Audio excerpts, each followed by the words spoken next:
Welcome to Fiery Discourse, your podcast and media featuring dragonesses, female dinosaurs, and other similar saurians and scalies. I'm your host, Ludmillanon, and with me are my co-hosts, Angron, Mathmachine, the Shark, and Stormflame.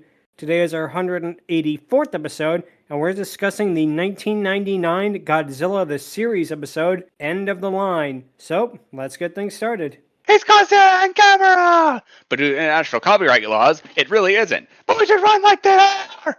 Even though they aren't. Yep, that pretty much sums up the episode what we're going to discuss. But we previously discussed Godzilla the Series, which is a spin-off of the 1998 American Godzilla remake. However, said episode had extremely little Godzilla in it, which thankfully is something that will be rectified with this one. And the last one we discussed was actually more of a tribute to Q the Winged Serpent, anything you would want to see in a show called Godzilla the Series. Thankfully, this show does rectify that, and we'll get to that in a sec. The episode begins on a cruise ship sailing through Alaska. Audrey, the reporter from Godzilla 1998, notices that Nick is feeling distant about something. Nick apologizes and says that there's something he wants to talk about. Audrey says that she has a job offer in Europe and would have to move it to London in order to obtain it. Nick says how that's good for her, as Audrey notes how it sounds like you want me to leave. Nick then says, I don't know what I mean, and goes over to the balcony, holding out the engagement ring he was going to give her and staring at it in sadness. And yeah, starting off with a romantic subplot instead of kaiju action, this really is a Godzilla 1998 spinoff, isn't it? Yeah, all things considered, you could do a lot better than Alaska when it comes to romantic cruise trips. But I mean, you could probably do a whole lot worse than Alaska, too. Right, he is going to marry the woman that not only robbed him the Godzilla tapes, almost got him arrested, but also has used them for media coverage multiple times during this show. Marrying her at this point is not going to be a good idea for you, Nick. I know we used the, wow, this is just like the movie joke last time, but we will stop making that joke when the series stops literally being just that. Exactly. It's not our fault that it's doing that. Blame the show writers for it. Although, like we said, it is at least accurate to the movie, so you can't call it too much of a departure. Audrey says how she's confused about everything before asking Nick what he wanted. As he says how this isn't how he hoped it would start, he prepares himself to propose to Audrey before the ship starts rocking. Audrey asks if it's an iceberg, as it turns out to be a giant horned shell that scrapes the side of the ship. The boat rocks back and forth as several crew members and Audrey fall into the water. The monster turns out to be a gigantic turtle kaiju with an extremely realistic turtle head. Aside from this turtle head, pretty much everything else about this kaiju literally is just gamera. It has the spiked shell. It has the two giant fangs protruding out of its mouth. I'm actually shocked it didn't have a scene where it tucks its arms and legs in its shell and starts spinning around like a flying saucer. Although Dai probably would have sued them for that. And yeah, this is probably the closest we're ever going to get to Godzilla versus Gamera, so buckle in for that. Ah, snap. Junior paint over Bowser again. Quickly, someone get the super bill. Yeah, the only thing missing from this gamera would be the, again, aforementioned fire breath and his trademark love for children and the children loving him back. Two things real quick. First, I don't think Dai would sue. I think that they would just appreciate that someone somewhere actually acknowledged that Gamera exists at all. And secondly, this isn't Gamera. This is Schmamera, protector of Schmildren everywhere.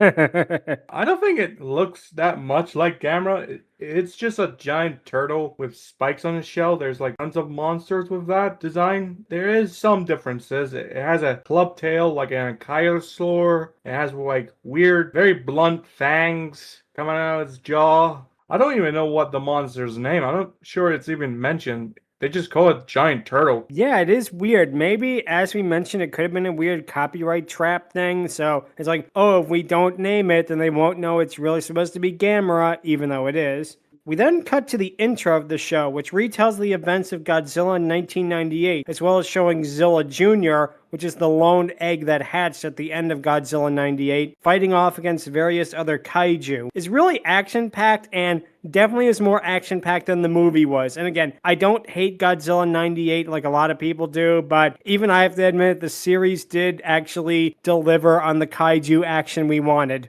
I said it before and I'll say it again.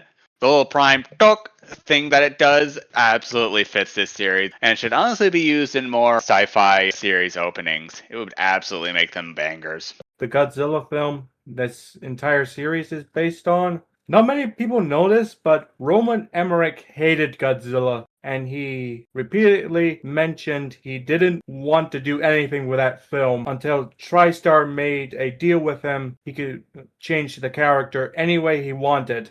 That Godzilla doesn't look like anything like any other Godzilla. For this show, the people who actually worked on it actually like Godzilla and actually did research. In fact, the monsters exclusive to the intro, you don't see them anywhere else in the show, are actually named after iconic kaiju monsters. Like, there's a bat-looking thing that's named Rodan. That is neat. I wonder if they had to pay Toho to use the rights of the characters literally just for the intro. It wouldn't put them past them, let's put it that way. After the intro, we see the turtle kaiju go into the ocean as Nick dives in to save Audrey before they both climb into a lifeboat. The cruise ship begins sailing away without them, and one thing to note that is pretty dark, the other crew members, we do not see them again, so we can infer that the giant turtle kaiju does have a body count. Nick calls for the cruise ship to come back, only for the turtle kaiju to reappear. Nick looks at the giant monster and says, "Not you, the ship," as the turtle kaiju then dives underwater, knocking the pair back into the ocean. We cut to Heat headquarters, where Randy is bored waiting for Nick to come back from vacation,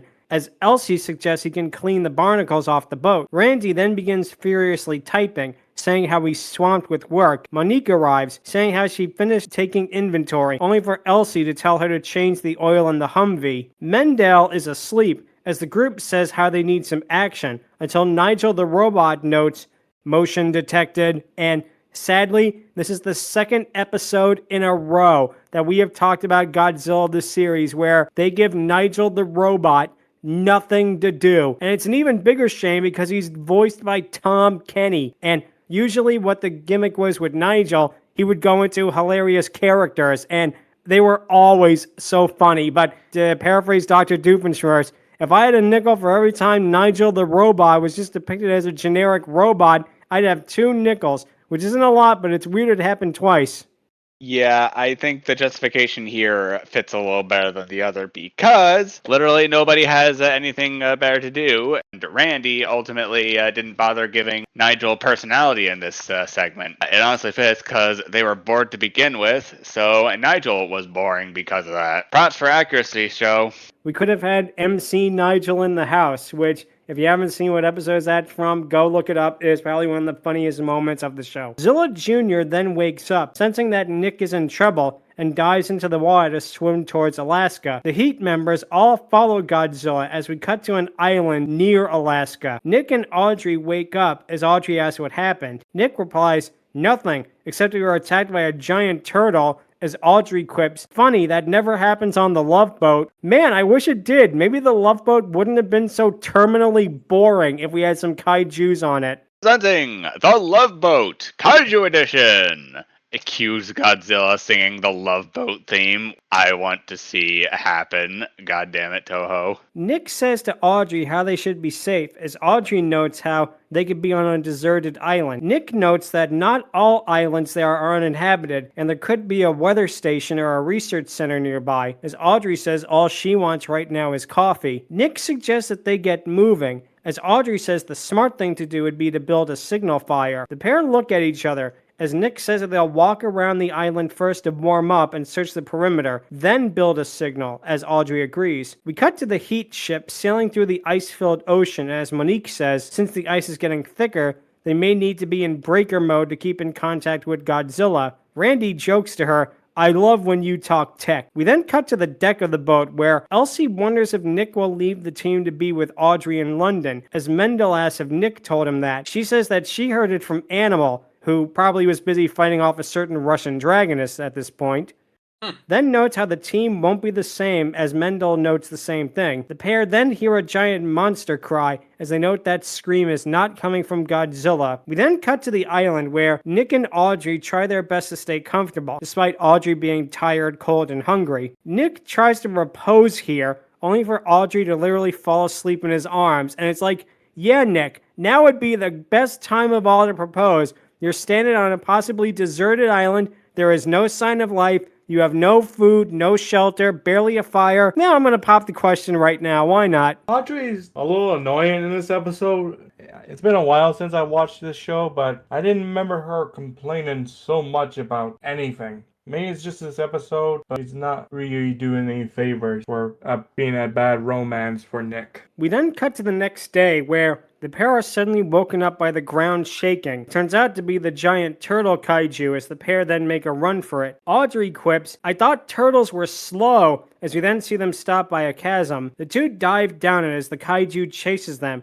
its steps causing the ice to crack. However, another lizard monster arrives to fight off the giant turtle. As Nick notes, it's the same genus as Godzilla. This turns out to be Komodo, which is the reason we are discussing this episode, as she basically is, for all intents and purposes, a female Godzilla. They actually wanted it to be a complete female Godzilla, but for whatever reason, Toho said they couldn't do that, so this was the compromise. One other interesting thing to note, her roar is actually a slightly altered version of Rexy's roar from Jurassic Park. If you notice, they changed the syllables a little bit and pitched it up slightly higher, but it actually is the same sound effect, which is pretty neat. Hey, I didn't know about the whole Toho interference thing. I thought it was kind of weird they made a Komodo dragon monster that's meant to be the same genus as Godzilla. I'm no biology expert here. Okay, I maybe am a little bit, but Komodo dragons and goannas don't have... I'm not even sure they're even the same family. Yeah, well, she's not exactly the same level as Godzilla, or at least the MonsterVerse idea of Godzilla, if you know, you know. I think this design's cute. I've always had a fascination and interest in Komodo dragons. They're big, they've existed during the days of the dinosaurs, and honestly, having one as a giant female kaiju, peak. And what they do with her in this episode, well, it's not unique or really that in-depth. I like it. I like the concept that they go with this, even though it's not as in-depth as other episodes. It's a shame because, again, she really actually has a good design. It's different enough from Godzilla, yet plausible to where they could be from the same genus or the same species in a way. It really is something how they made this character, this kaiju design, and actually really made it their own. And using Rexy's roar as a springboard really was a clever idea, I have to give them that. The kaiju hits the turtle with the atomic breath as Nick leads Audrey away, saying how you hate all the gory parts. For a show made at this time, there definitely is not going to be any gory parts. Try again maybe in 10, 15 years or so, but right now, in 1999, no way.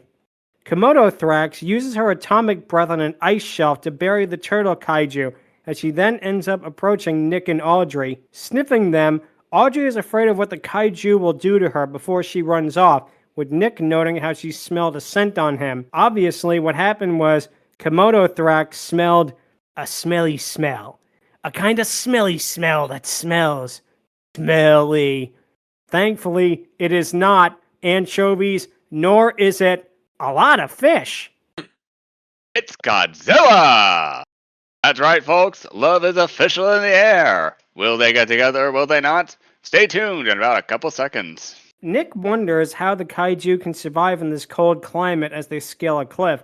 As Audrey says, I can. We then see a tropical paradise as Nick notes that the volcano must make it like that, with Audrey quips how it's a paradise except for the mutations, as Nick chides her for being so negative. We cut to the two of them eating strange fruit by a tree, as Nick says how it tasted wonderful. Audrey notes how this is pretty close to paradise, before Nick says, with you it is, before suddenly Elsie arrives, quipping how she hopes she didn't miss anything important. That's right, folks. This is pretty much the closest we will ever get to Monster Island being official in the 1998 Godzilla verse. After the rest of Heat show up, Randy says how their boat was also attacked by a giant turtle. Nick asks how they found him, as Randy says, we played follow the leader with the big guy, as Godzilla shows up. Nick is shocked as Godzilla approaches Komodo Thrax, with Randy being excited that there's going to be a kaiju battle, as would anybody watching this show. However, instead of fighting, he then begins circling Komodo Thrax, as Nick notes,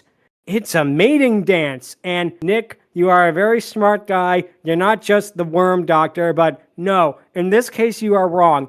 Everybody everybody knows Godzilla's mating dance is the same dance as his victory dance from Godzilla vs. Monster Zero. I mean, it's so obvious. Get it together. Just be thankful it's not his victory dance from Sonic Adventure when Big the Cat does his. This is my victory dance. Randy jokes it's the mutation lambada, as Elsie points out again that it's a mating dance. Godzilla then stares at the humans and roars, as Elsie notes that they want some privacy. Randy screams in a pretty good joke, "Guy gets a new girlfriend and the first thing he does is blow off his buddies." Randy's jokes are often hit or miss. This is one that actually really hit for me, and I think it's the way he delivered it. The humans then run as Godzilla chases them away and roars, then goes back to Komodo Thrax and cuddles against her. We then cut to the Heat ship, where Randy says they have to do something as Godzilla is acting all googly. Mendel quips that's what love does to you, as Nick asks Elsie about Godzilla's behavior. He says how he has a bond with the female, quote, even if she's not right for him, obviously talking about somebody else in the room, as a military boat then appears. The captain says they got an unusual call about a giant reptilian creature that attacks the cruise ship from the opening of the episode. Nick notes, right idea, wrong mutation, as we cut to the inside of the boat, with the captain being in awe of there being 3 mutants. Nick says that Godzilla is not a threat, he's an ally. And as Elsie continues by saying how the female is non-violent. The captain is in shock at this, saying, we should let them settle down and raise a happy family? You're out of your minds! Nick notes how Godzilla is incapable of reproducing, which, to me, does not make any sense because the entire point of Godzilla in 1998 was that Godzilla was asexual. He could reproduce without the use of a female or a male. He was able to do that. To say that his offspring would not have the same ability, I don't know, it's kind of weird to me, not gonna lie. I guess they didn't want to get him into a kid's show, which makes sense, but at the same time, it doesn't really connect to the original in a way. I wholeheartedly understand where you're coming from, but this is an offspring who the last of his kind. I get it. Not everyone's going to match their parental figure that way, and asexual reproduction has its downsides. It is one of those things that is feast or famine for a lot of people.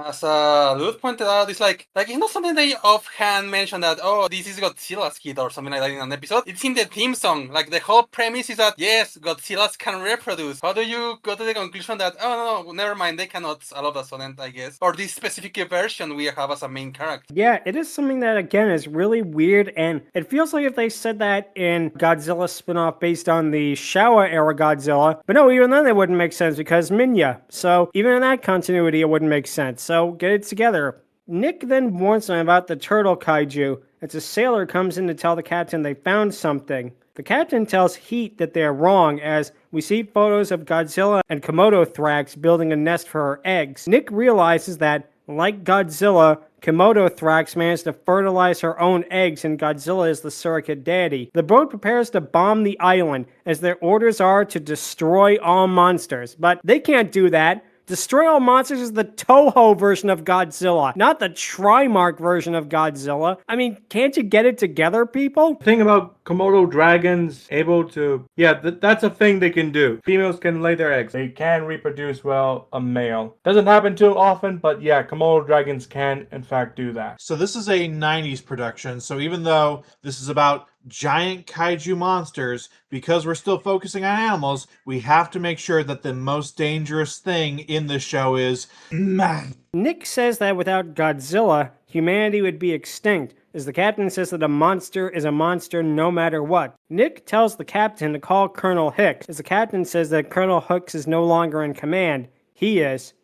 Nick then turns to the others and says how they have to draw Godzilla away from the nest so he isn't hurt when the military carpet bombs the island. Randy says that he downloaded a copy of Komodo Thrax's call into Nigel, saying how they could lure Godzilla away from her, with Randy saying how he thinks it's his main squeeze and we can get him out of there. Mendel notes that Nigel is not a boombox, he is a complicated piece of machinery, and Nigel isn't a boombox, but he is a great rapper. Again, look up that bit if you haven't seen it. However, Nigel is then instantly tossed into the ocean as Elsie sarcastically says, "Oop." We then cut to the military, preparing to head towards the island as the helicopters take off. We then cut towards the island where they begin playing Komodo Thrax's cry, causing Godzilla to run off towards it. Audrey asks what will happen to Komodo Thrax, as she was the one who actually saved them. Nick thinks about this before replying, "We owe her one," saying how they have to save her as well. Godzilla 98. The first scam victim since the invention of the internet. Randy then plans on locking on the frequencies of the missiles and changing its targeting position to where it won't attack her. Mendel says they have to take the ship to the other side of the island to avoid interference from the mountain. Nick gets in the helicopter, as he then tells Audrey to play it safe, as she's had more than enough excitement for the day. We cut to Komodo Thrax checking on her egg before the military helicopters arrives. They fire at her and her egg, as she then uses her atomic breath to drive them away. She then nearly gets struck by a missile before a helicopter approaches her, only for Heat to drive the copter away from its target. Randy jokes, "Nice job, ever thought of being a taxi driver?" The military tells Heat to leave at once, as Nick pretends that they can't hear him over static, only for Nick and the rest to give up when the military says they will be instantly destroyed if they do not leave the airspace immediately. We then cut to Godzilla underwater, still following Nigel before cutting to the boat, where Audrey notes Godzilla just figured out that he was scammed, as he then instantly eats Nigel. And it's a good thing the Eds never tried to scam Godzilla, because that would have not gone well, judging from this. After Nigel gets eaten, Mendel laments, "Oh, I really should just order spare parts in bulk." Nigel is horribly destroyed in every single episode, which, again, is a really cute gag. I doubt the cul-de-sac would even last against a being like Godzilla 98 or otherwise. I mean, the cul-de-sac may have a chance if Ed got a pebble on his shoe. That is true. That is very, very true. Then it would even up.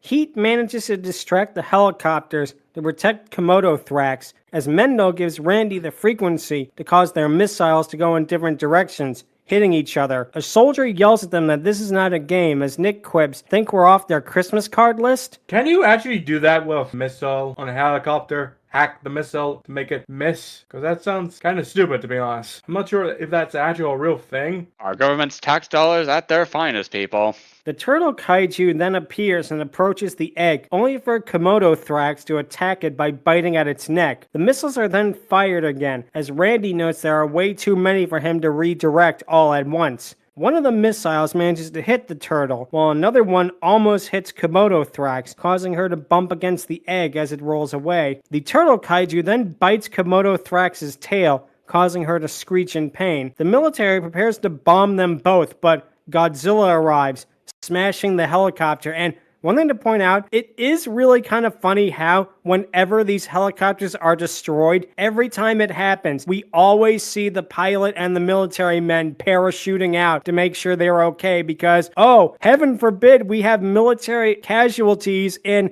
a Godzilla cartoon. The turtle then steals the egg and runs off, as Godzilla comforts Komodo Thrax, as the military thinks she's dead. They then prepare to fire on Godzilla, as Randy realizes that they managed to switch frequencies, so now he can't hack the missiles. He tells the boat to go 90 degrees east, which is at least better than running for a bus, especially at a 90-degree angle. The boat speeds up as Audrey then falls, with Elsie looking bemused at this. The group then manages to hack into the missile just before it hits Godzilla, causing it to fly off. Godzilla lets out his trademark roar as he then follows the tracks made by the turtle kaiju. The turtle kaiju then raises itself out of the frost and begins pecking at the egg, only for Godzilla to use his atomic breath on the turtle, causing it to duck in its shell, and as we mentioned earlier, sadly, it does not start spinning and flying away, because that would have been way too much to animate for this show. Randy jokes how, "I wouldn't want to be in that turtle shell now," as Godzilla prepares to use his atomic breath again. The turtle dodges the attack and manages to smack him in the face with its tail, then tackles him to the ground. However, Komodo Thrax then suddenly shows up to save the day as she tackles the turtle kaiju, flipping it on its back. She then starts to drag it towards the chasm and knocks it in as it begins to slip and fall, which this is actually a really clever reference here, because this is how Gamera killed Gaios in Gamera vs. Gaios. he dragged Geos up the volcano and threw her in, which is pretty much what Komodo Thrax does here with the giant turtle. So they took something from a Gamera movie and turned it on its head, or rather on its shell in this case. Too bad there weren't exactly any survivors, save for Godzilla, so sadly, our reference wasn't enough to save the day, for Godzilla's heart anyways.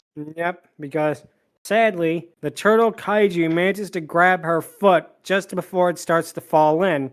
Sadly, Komodo Thrax and the egg both fall into the chasm as Godzilla actually sees this, and he tilts his head towards the sky and he just lets out a giant roar of anguish, which really is the first time we've seen Godzilla, or at least this continuity of Godzilla, do something like that. And I like they do that. They give the character a lot more pathos than he otherwise would have had in, for example, Godzilla 98.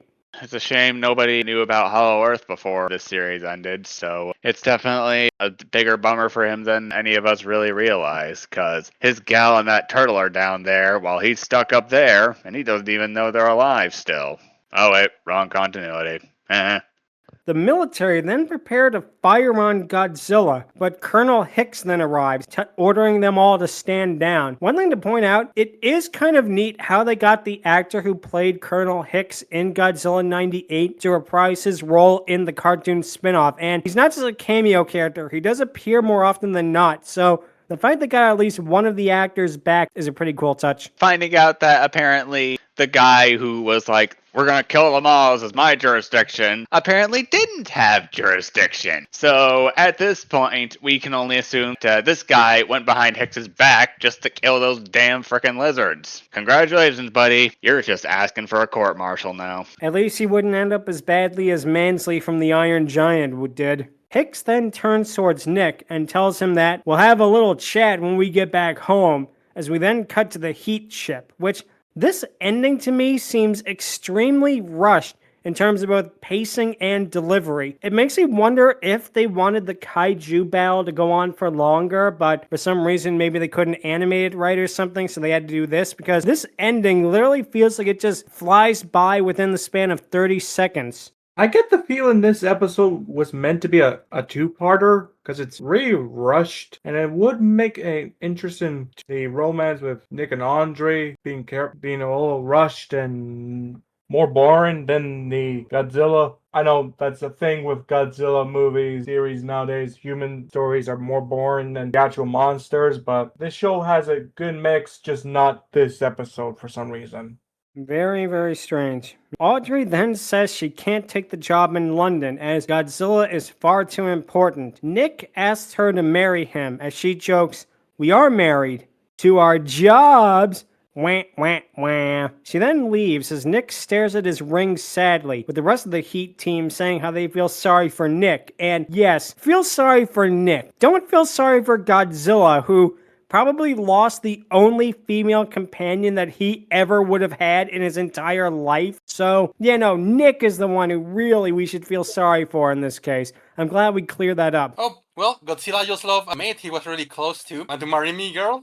It is just so weird, tying into the idea we had that this ending is so rushed because of that. Yeah, poor Nick. Try poor fucking Godzilla. He's probably back there giving Nick the double dukes for that sort of thing. This entire episode has been throwing shade at Godzilla's girl, like Rando saying guy gets a girlfriend, he bumps off his buddies, Heat trying to save Godzilla at first without saving his girl until Andre kinda tells them she saved our lives. So yeah, the entire Heat team just hate this Komodo dragon whose only crime is they stole their Godzilla. The episode ends with Godzilla climbing on an iceberg and roaring to the sky in anguish and sorrow, which again really makes you feel sorry for the big guy, because with Showa era Godzilla, he started off as a monster, but then he showed a lot more personality, becoming the icon we know. But we never really got that from the Trimarch iteration of Godzilla, and they do such a good job with it. It's like, why didn't you hire these guys to write the movie in the first place? Godzilla, the series, would end the same season this would, pretty much closing the door on the entire Trimarch iteration of Godzilla, with Zilla himself showing up in Godzilla Final Wars, only to be instantly killed by the actual Godzilla.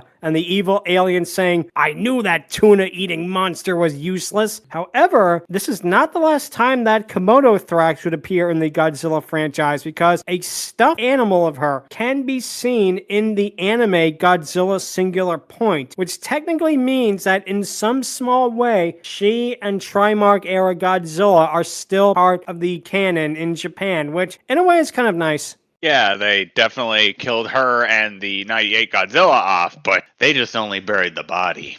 The scars still remain. At least in a way, these characters are still remembered, despite not being the most fondly remembered kaiju. I still really like them for what they are in a way. Like I said, Godzilla 98, I think gets a lot of flack that it doesn't deserve. I really feel if it was called Beast from 20,000 Fathoms remake or something like that, people would be a lot more kind to it compared to Godzilla, but at the same time, you can understand why in a way. But that's going to lead to the question of the week, which is, what are your favorite kaiju crossovers? I'll go first, and I actually have two. One for each of the big kaiju franchises. For Godzilla, mine is going to be the 1970s Marvel comic crossover, which literally was just called Godzilla King of the Monsters. The basic plot synopsis of it is Godzilla shows up in the Marvel universe and he wrecks everybody. There is a part where Ant-Man shrinks Godzilla down to a tiny size trying to control him, and we actually see it doesn't work because after a few days, Godzilla begins growing in size until it becomes a kaiju again. And the sight of a human-sized Godzilla using his atomic breath on a mugger and melting the guy's flesh off is really something that has to be seen. And it really, I think, was the first time since Godzilla vs. Kong that we actually got to see Godzilla in someone else's continuity and show that he doesn't care about power scaling, he doesn't care about morals. He is the king of all monsters and he will wreck everything you have. It really, really is a great one. I actually have not read the newer versions of Godzilla vs. Marvel. I've heard it's good, but I haven't gotten the chance to check it out. But I have read the 70s comics, and they go to some crazy places. My second choice is going to be an even weirder one, involving Godzilla's old rival Gamera, because they had an official crossover. Gamera and Hamtaro. Yes, they actually did it. It was a series of merchandise and I think even a one-off manga, which is really just something that, just saying it, Gamera and Hamtaro is one of those things that just picturing it just makes me laugh. And the pictures of the merchandise do not disappoint. Seeing Godzilla with a little hamster hoodie on is absolutely incredible. And it's one of those things that really makes you thankful that Japan exists, because without it, I mean, this is probably one of the greatest crossovers I've ever seen in the history of history. And yeah, if you haven't seen it, check it out. Gamera meets Hamtaro, which is, those are going to be my two choices and my favorite kaiju crossovers. It's going to be 1977's Godzilla King of the Monsters, aka Godzilla vs. the Marvel Universe, and Gamera x Hamtaro, or Gamera meets Hamtaro. Let's see, Angron, what would your pick be? Now, I make it no secret that I am a big fan of the big guy, like even more so than King Kong and literally almost every other kaiju. When it comes to collabs, there aren't really a whole lot that I know of or have actually seen in full. Save for two. The first is the Justice League versus Godzilla, which pits the Justice League against the MonsterVerse Godzilla, which lovely, love it. But sad to say, it's not exactly going to be on here for the most part. I love it to bits. It's nice. It was definitely worth the hype a little bit. There were quite a few interesting things about it that made it a little hard to fully enjoy. It wasn't terrible, but it wasn't exactly question answering worthy. The other one, on the other hand, absolutely is, because this is basically the first collab between another property and Godzilla. To this day, I still can't believe it exists, but ladies and gentlemen, Bambi meets Godzilla. Though calling it that would be very inaccurate, because all that really happened in this short is Bambi is just minding his own business, chewing on some grass, and then all of a sudden Godzilla steps on him. Not even just like a deliberate stomp, just like he's just walking and he just accidentally happens to stomp on the deer. It is so bizarre. I first heard about this in the aforementioned Godzilla book I read in elementary school. And to this day, I still couldn't believe it existed. Even when I finally saw it, I was like, don't get me wrong. And like Toho and Disney both know of its existence. Don't exactly know how they feel about that to this day, but though hilarious to me. Like, I cannot say it enough. It's just Bambi minding his own business and just has the misfortune of being in the path of Godzilla while he's heading to maybe Wyoming or something. Like, this takes place in the American woodland. He's either on his way to California from the East Coast. Yeah, that's going to be my pick. It's just simple, but it does more with less. And it's honestly amazing. So yeah, it's going to be my pick. Bambi meets Godzilla. Fun fact, the animation Godzilla vs. Bambi was animated in the house of the woman who voiced Snow White. True story. And yeah, Bambi vs. Godzilla is a short that really is just so silly, and yet it actually made it on the list of the 50 greatest cartoons of all time, which is really something impressive for like a 2-minute gag short. I am a big fan of the Big G himself, so my crossover definitely involves him. It's actually a relatively new thing because I love what the Monsterverse has been doing with Godzilla, and seeing Godzilla X Kong was basically the movie that I've always wanted to see. The way that they actually had Godzilla and Kong team up to fight a bigger menace, and the fight scene from towards the end of the movie where they are actually working together, and you even see Kong riding on Godzilla. Oh, that was one of the greatest, hypest things I've ever seen in my life. I instantly turned back into a 5-year-old in that moment. It's just such a culmination of every childhood dream I've ever had seen in theater. And I was so happy that they finally did that. And we'll actually be able to talk about that movie because of Shimo. Happy days. Yeah, like I say, those movies really, really just show what we should have gotten from Godzilla vs. Kong all those years ago. But thankfully, this managed to rectify it. And yeah, it is a fantastic kaiju movie because of it. You can really feel that the creators have both a respect for Godzilla and Kong in a way that really makes it work out. Let's see. Sharkwood, your pick B.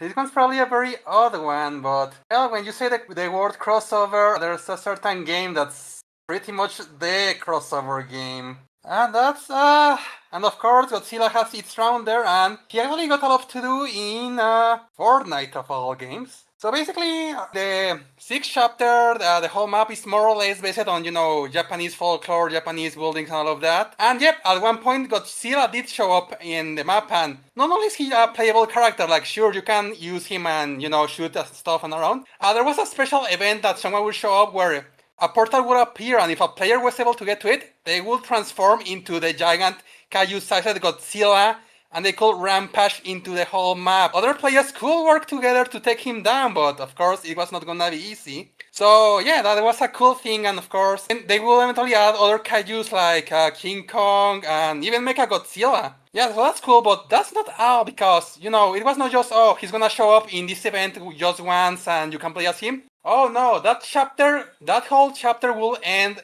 in a very big event with a lot of crossovers, as it will feature all of the characters within that season working together to take down an eldritch abomination. It was called the Dark Hour, and yeah, sure, you will arrive with your character and other like Marvel characters, even like the Squid Game guards, the Invincible characters, but then giant kaijus will show up. King Kong, Godzilla, and even a giant-sized Homer Simpson will work together to take down all the evil giant stuff on the island and all of that. And yes, Godzilla and Kong will basically be the MVPs of the events. They will be the ones that will do the most damage to the giant monster you have to defeat. And they will even send like some references they will have in internet, because, there's a joke that how Godzilla and Miku are best friends. Yeah, there's a part where Miku will get on Godzilla's head, and together he will launch his plasma beam along with the Miku beam. So yeah, that event was something to behold, and yeah, I mean, Fortnite is just gonna get crazy from here. Yeah, like I said, it's one of those things that really makes you wonder just how they managed to get the rights to all of this stuff and represent them in such a really incredible way. So we can actually officially say that Maleficent has met the big guy as well. Let's see, Storm, what would your pick be? Alright, I'm gonna mention the first film crossover with Godzilla. Godzilla versus Kong, the very first one. I know everyone likes the MonsterVerse one. I like that one too. But without this first version, we wouldn't ever had any Godzilla crossover fights. And I know a lot of people were not happy about how the fight worked. But remember, Godzilla was only like in 2 films in this point, and King Kong was very popular. Debunked the whole Japanese version had Godzilla win. That was a myth somebody made up online ages ago, but that's gonna be my pick. The funny thing too is a lot of these crossovers in general, it really just shows how, despite being so restricted with copyright in some ways, in other ways Japan really can be so open-minded with having these kind of crossovers. Some of them in other countries, the amount of copyright and legal red tape that would have to happen to make it happen is crazy, but in these places it's like, no, and it's amazing. You can tell he is an iconic character for many reasons.